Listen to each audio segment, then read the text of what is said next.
Okay, dito tayo. Yan o. Sabi ni Auntie Claire, kaya walang nakikitang sirang flood control sa Davao kasi wala pang baha. Inuubo ako sa'yo, Auntie Claire. Ay, shoutout po sa mga taga Davao City.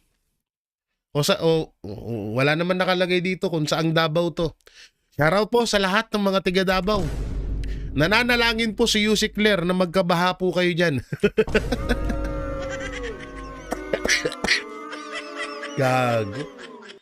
Saka sobrang katangahan hindi nag-iisip no? Auntie Claire ha, ayusin mo yung sinasabi mo, putang ina ka. Parang nananalangin ka na magkaroon ng baha sa Davao. Parang pinapanalangin mo na kung anong nangyari sa Cebu ay mangyari din sa Davao, ganun ba? Naku, Auntie Claire.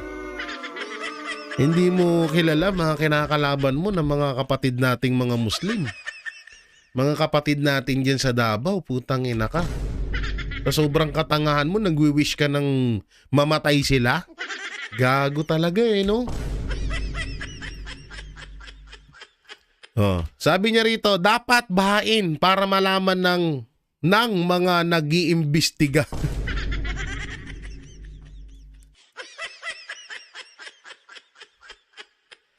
Tanga mo.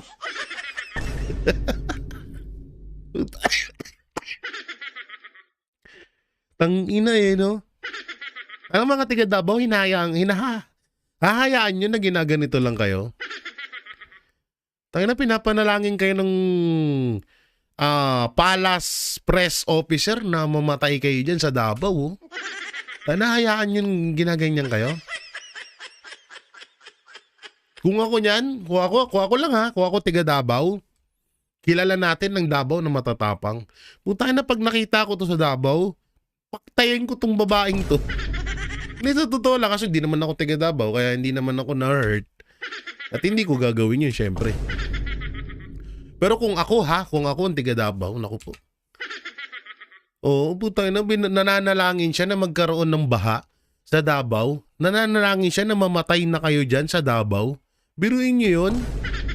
Ganun na to Wala mang nakalagay dyan na mamatay na ang mga taga Davao. Pero yung pinupunto dito sa salitang to, ganun din yun.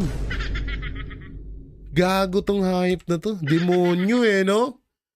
Talagang sila, tandem talaga sila ng jowa niya na si Marcos Jr. Dapat talaga siyang bansagan na the second lady.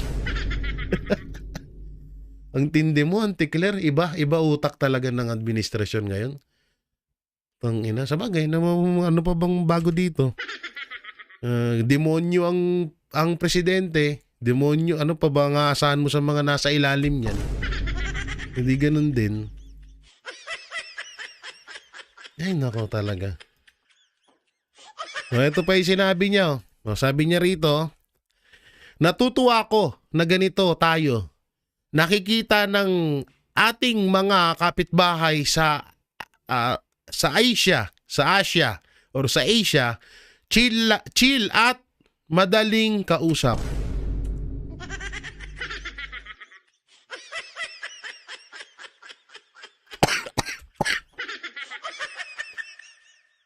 Magunos dili ka, Jay. Ay.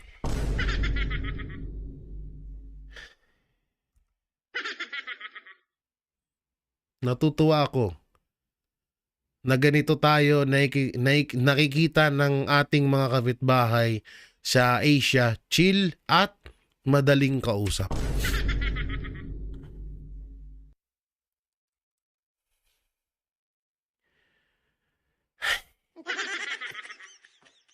Wala na akong masabi. Iba ka. Baw sa'yo, baw. Oo, iba ka. Isa kang dakilang putang ina. Tapos, kabubuhan na nga itong sinabi, proud pa tong tanga. Sabi niya, ang Pangulo, ayaw po ng mga opisyal na nagbabakasyon lang. Dapat trabaho. Hindi bakasyon. Hindi niya gusto na ang mga liderato ay chill-chill lang.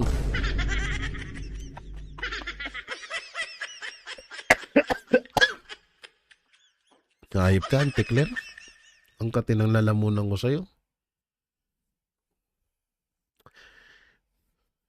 Sabi namin, maayos na presidente, hindi sintu-sintu.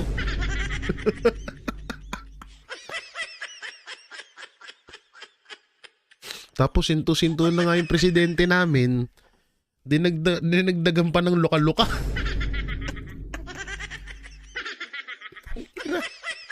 Ayoko na. Magkano pa masahe sa Mars? Parang gusto ko na lumipat ng Mars eh. Oo. Parang doon ko na gusto lumipat. Guys, lipat tayo sa Mars.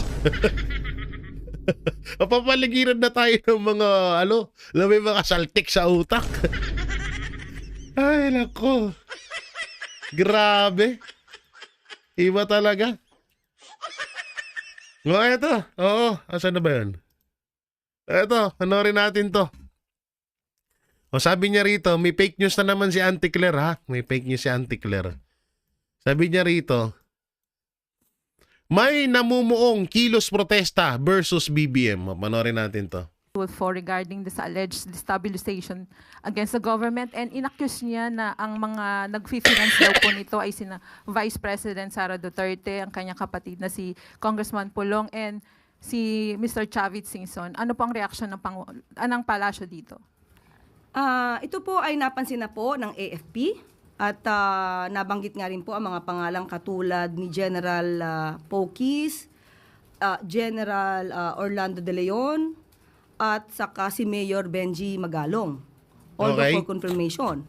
At iba pa, pati si Colonel Achika na di umanong sangkot sa usapin ng 125 million pesos na confidential funds ng Vice Presidente. Ayon po sa AFP, sa mga gintong klaseng mga sinasabi, although ito ay nasa social media, at sa kanila po, ito po ay ibinibigay na rin po sa kanilang intelligence community, iminomonitor, inaalam ang katotohanan. Hindi naman po ibig sabihin na nasabi sa social media, ito ay agad na dapat paniwalaan. So, kailangan po nilang i-validate. At sa ngayon po, ayon sa AFP, ito po ay pinamomonitor at binigay na po nila sa intelligence community nila. So, sa part ng palasyo, ma'am, siniseryoso itong ganitong alleged report of destabilization? Thank you. Nasa intelligence community na po yan. Kung meron sila makikita dapat na talagang pagtuunan ng pansin, ito naman po ay hindi tutulugan ng ating Pangulo. Salamat. Sunod na tanong mula kay Ivan Mayrina, GMA 7. Ma'am, sa kaugnay na issue, hindi ho ngayon lang lumutang itong ilan sa mga pangalan. Nabanggit niyo po si retired General Pokis na isa daw po sa mga lumapit kay AFP Chief Romeo Bronner na mag-withdraw ng support at suportahan yung mga kilos protesta. Umuusad na ho ba yung investigasyon tungkol sa mga aksyong ito ng mga retired generals and probably the rest of the people in the list? Kailangan po kasi talaga maimbestigahan ito at kasi maaari sabihin nila ito ay freedom of expression. Pero muli, titingnan natin kung ano ang hangganan at kailangan po talaga itong mapaimbestigahan kung ito po ay parte na po talaga ng destabilization.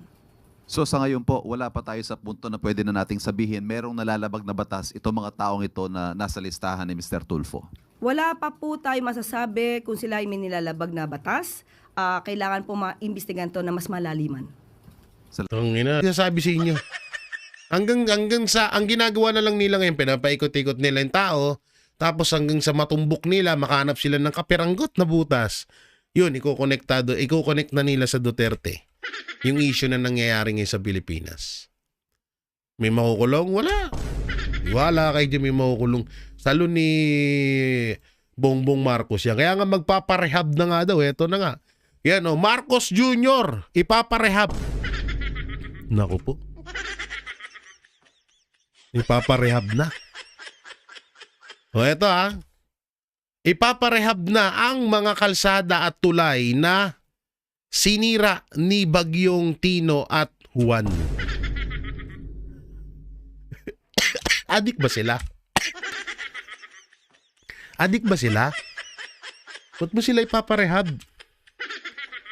Hindi, baka, hindi ko alam ang para sa akin, ang ibig sabihin ng rehab, ipaparehab, ay pang-addict yan eh. Mga ganun eh.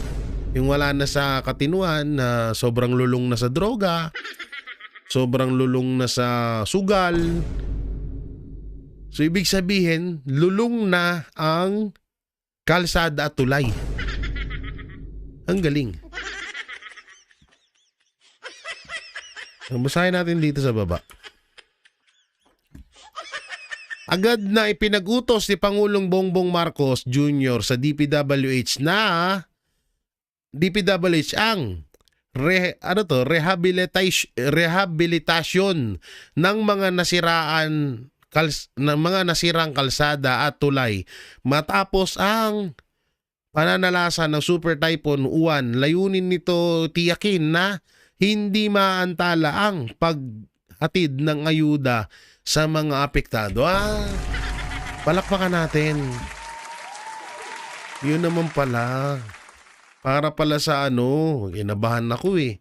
Akala ko pati yung kasi nung nakaraan kasi, sinisisi mo yung bagyo na walang schedule pagpunta ng Pilipinas. Hindi nagpaalam sa'yo. Kaya yun, doon ako nataka eh. Dito naman, paparehab. So ibig sabihin, parang chichikin yung mga kalsada kung maayos ba o hindi para makarating yung mga ayuda sa mga kababayan natin. Ayuda ba talaga or bentang bigas yan? Yung totoo. Baka mamaya bebentahan mo na naman sila ng bigas, ha? Tubong lugaw ka na naman. Putay na, pera namin yung pinangbibili mo ng bigas tapos kami din yung binibentahan mo. Business-minded ka. Billionaire mindset ka. Utang ina.